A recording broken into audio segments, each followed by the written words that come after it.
Donc, monsieur l'abbé, vous venez d'être nommé aumônier national de la Légion de Marie. Nous parlons plus exactement de la Militia Mariae en latin ou en français, la milice de Marie. C'était un mouvement apostolique, marial et laïque. Ça a d'ailleurs été fondé, la Légion de Marie, par un laïc, un saint homme qui s'appelait Frank Duff, qui était un Irlandais et qui avait eu une espèce de coup de foudre marial à Saint-Laurent-sur-Sèvre. Saint-Laurent-sur-Sèvre, c'est en Vendée, c'est là où se trouve le tombeau de Saint-Louis-Marie Grignon de Montfort, le grand saint marial. Et il avait eu cette intuition surnaturelle selon laquelle il faut travailler pour le règne du Christ roi par la Sainte Vierge, d'où ce mouvement apostolique. C'est un mouvement apostolique. Il faut bien comprendre qu'il s'agit, n'est-ce pas, d'aller chercher la brebis perdue, quitte à laisser les 99 autres. La Légion de Marie est née dans un contexte anglo-saxon et donc il est tout à fait explicable et logique qu'elle se soit développée dans ce même contexte. Et M. l'abbé de Cacré, donc le supérieur district de France, a pensé que pour les fidèles, il fallait se souvenir que nous ne sommes pas simplement des baptisés, mais des confirmés, des soldats du Christ, et défendre, répandre, diffuser cette vérité, cette lumière que nous avons reçue, ces grâces qui sont les nôtres, on ne peut pas les garder pour soi, il faut les donner, il faut les distribuer, on ne peut pas laisser la lumière sous le boisseau, il faut la mettre sur la montagne, avoir cet esprit, ce zèle apostolique, et quelquefois, il faut bien le reconnaître, nous manque un petit peu. Donc, on a commencé véritablement en 2008, en octobre 2008, à Lourdes. On a fait les premiers engagements à 6h du matin dans la grotte. Et puis on était quelques-unes. On a commencé en Anjou en fait, véritablement. Donc sur la terre de Saint-Louis-Marie de Montfort.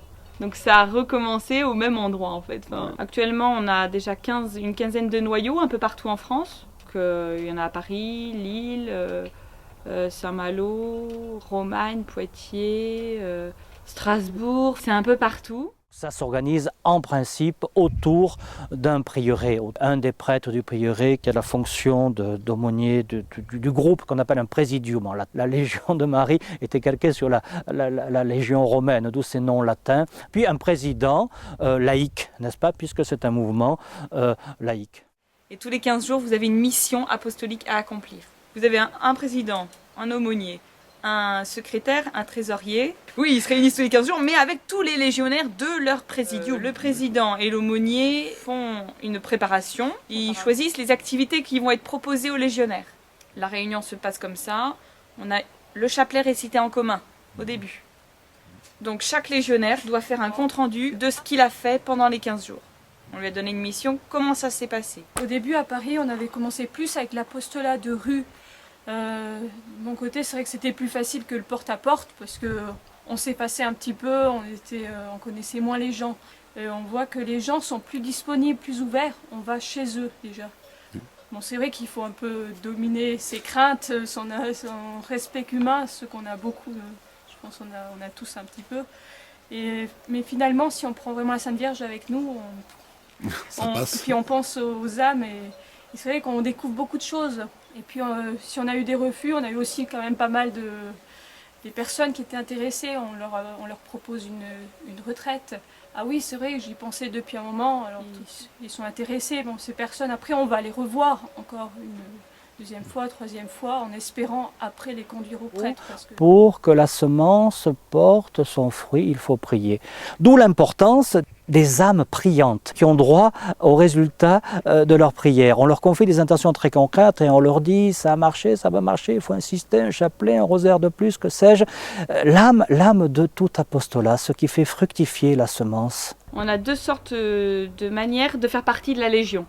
En membre actif ou en membre priant.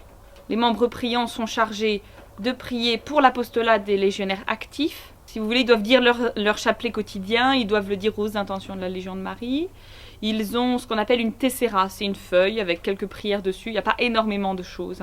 C'est très simple de faire partie de la Légion de Marie en membre priant. En membre actif, ça vous demande beaucoup plus, on va dire, de dévouement, de générosité. On en a besoin de jeunes et de moins jeunes, parce qu'il y a toutes les tranches d'âge dans la Légion de Marie. On a des hommes, des femmes, des étudiants, des personnes mariées, des célibataires, vous voyez, des gens qui sont étudiants, des gens qui travaillent, qui sont ouvriers, qui sont cadres, vous voyez, on a vraiment tout le monde. Alors nous avons fait les premières journées nationales de la militia mariée à Gâtine, tout près de Saint-Laurent-sur-Sèvre, donc de Saint-Louis-Marion de Montfort, au prieuré qui porte le même nom. Et il y avait une bonne trentaine de personnes, c'était les principaux responsables actuels. Je pense qu'il doit y avoir une quinzaine de groupes plus ou moins formés selon les cas.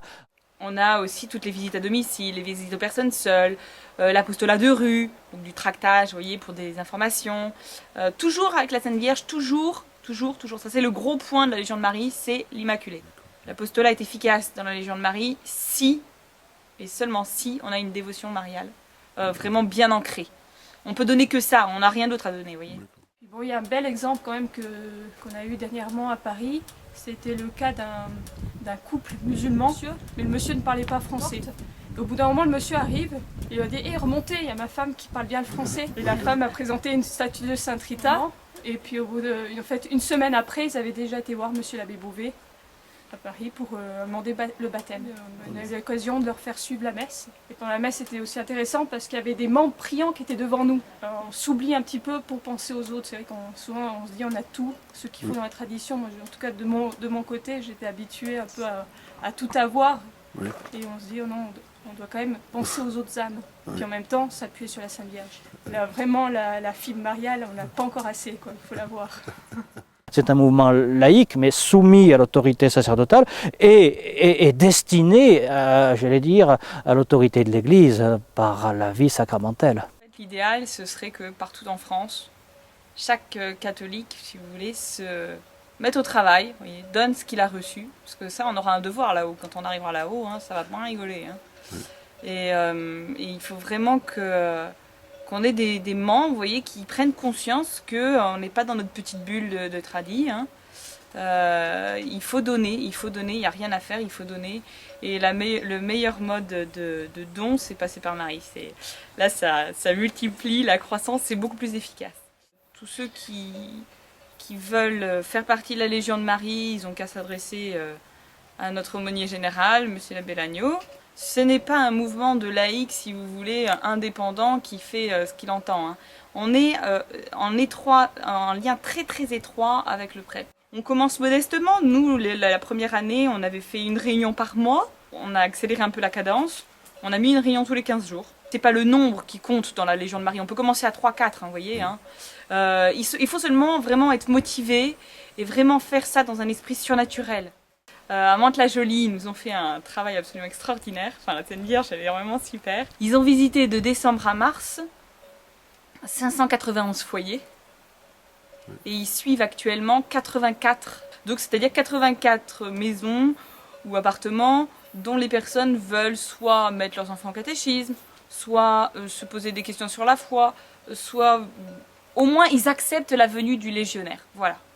Et les légionnaires viennent toujours à deux? Toujours à deux, oui, c'est la prudence en fait. Et puis notre Seigneur a dit allez 2 par 2, prêcher l'évangile. Voilà. On devient catholique. Vous voyez, on se met à la dimension de l'église catholique. Il y a du travail, hein, il y a vraiment du travail, quoi. Oui. Il faut des ouvriers. C'est extra, c'est vraiment extra. On a beaucoup d'a priori et une fois qu'on a mis la main à la pâte, on en redemande. Vous avez la Sainte Vierge en poche, enfin à l'intérieur de vous. Voilà. Oui. Et vous partez avec elle et c'est elle qui fait le travail. C'est pas vous qui faites le travail, c'est elle. De mon côté, moi, il y avait beaucoup, je pense, de personnes, en tout cas de jeunes, même de personnes 40-50 ans, qui avaient tout abandonné, qui avaient quelque chose, qui avaient été baptisés, mais qui ne voulaient pas dire tout de suite qu'ils avaient été baptisés, mais qui voulaient revenir à quelque chose, qui avait soif vraiment de la vérité. D'ailleurs, ils ont accepté la médaille quand on leur a... Mais quand on leur transmet la médaille, il y a déjà une petite porte ouverte, quoi. En plus, à Paris, il y en a beaucoup qui ne la connaissent pas. Hein. Ça, c'est le manuel de base, donc, qui a été écrit par Franck Duff. Un manuel très complet, il y a beaucoup de choses, il y a autant du spirituel que du très pratique. Il y a des choses très adaptées au public, vous voyez. D'accord. On utilise des mots qu'ils connaissent, on part de là où ils sont, vous voyez. Donc, ce qu'on appelle le vexilium. Oui. Donc c'est tout un symbole, vous voyez. Vous avez le Saint-Esprit, vous avez en fait c'est comme la légion romaine, vous voyez. Oui. Seulement c'est pas un aigle, c'est la colombe donc du Saint-Esprit. Là vous avez donc le nom, le Dio marié, et puis l'emblème de la Sainte Vierge, la médaille miraculeuse qui domine le monde, vous voyez. D'accord. Voilà.